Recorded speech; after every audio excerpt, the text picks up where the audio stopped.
Bonjour les amis, ravi de vous retrouver encore une fois dans une nouvelle vidéo, toujours dans la série d'études des œuvres et toujours dans la pièce théâtrale Antigone, mais cette fois-ci avec les scènes suivantes, de la scène 13 à la scène 17. Donc passons à l'explication. Donc toujours on va rappeler un peu les événements précédents. Donc Créon a essayé de convaincre Antigone à renoncer à son idée. Antigone insiste et refuse les 10 semaines, qui a changé d'avis après et qu'il a accepté l'aide d'Antigone. Créon décide d'exécuter la punition d'Antigone. Donc, après que Créon a essayé de convaincre Antigone et qu'il a vu que euh, elle n'avait pas, à changer son avis, donc il a décidé d'exécuter sa punition. Donc, passons maintenant à la scène 13 qui va se passer entre le cœur et le roi Créon. La conscience de Créon, matérialisée en la personne du cœur, lui reproche son acte et lui demande de sauver Antigone. Donc ici, Anouilh, elle a essayé de personnaliser la conscience de Créon en étant le cœur pour nous faire savoir à quoi il pense Créon.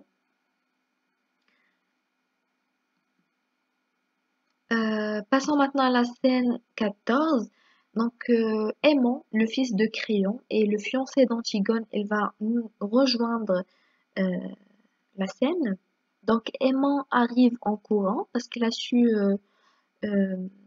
qu'il a su que sa fiancée, elle a été emmenée par les gardes et supplie son père de sauver Antigone car il est le roi et il peut tout.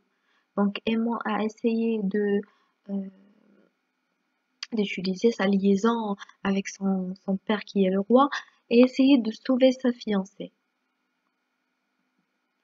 Désespéré, Aimant sort comme un fou, parce que criant, il lui montre que désormais, il ne peut plus rien pour elle, parce qu'il a déjà essayé de la convaincre et qu'il lui a dit qu'il recommencera de toute façon, et parce que aussi les gardes ont su l'histoire et que tout le monde a su l'histoire, donc euh,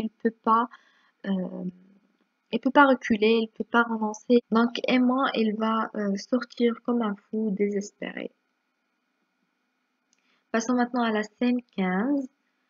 euh, quand, quand Emma a quitté la salle, donc il va rester que le cœur et Créon. Le cœur reproche à Créon d'avoir blessé Emma à mort. Créon répète qu'il ne peut plus rien faire. Scène 16 qui va se passer entre Antigone, Créon, le cœur et les gardes. Donc, le garde informe Créon que les habitants envahissent le palais. Donc, les habitants ont su l'histoire. Ils ont rejoint le palais pour voir l'exécution de la punition d'Antigone. Créon le cœur et les deux gardes sortent aux portes. À ce moment-là, Antigone elle a été emprisonnée dans une cellule gardée par un seul garde. Donc Antigone seul avec le garde veut savoir comment on meurt. Donc il a demandé à son garde comment il va mourir.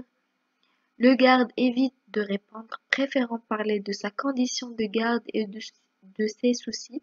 Donc le garde, il s'en fout de la situation d'Antigone, donc il a commencé à parler de sa condition de garde et des soucis qu'il a dans son travail. Alors là, Antigone, il va lui demander d'écrire une lettre pour elle. Cette lettre montre qu'Antigone est consciente de son acte et sa mort sont absurdes. Donc, il ne savait pas pourquoi elle va mourir et qu'elle regrette de les avoir tout fait souffrir. Ici, il parle de ses siens, de sa famille, son fiancé, etc.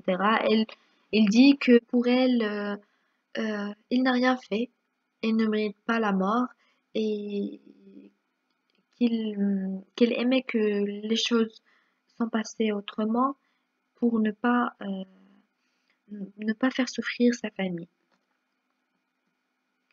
Donc à ce moment-là, la porte de la cellule s'ouvre et les autres gardes viennent chercher Antigone. Donc sur ce, on atteint la fin de la vidéo. Je vous remercie de m'avoir suivi jusqu'à la fin. Je vous invite à voir la suite de l'explication dans la vidéo qui suit. Et je vous invite à voir plus de leçons sur le site www.senavia.com.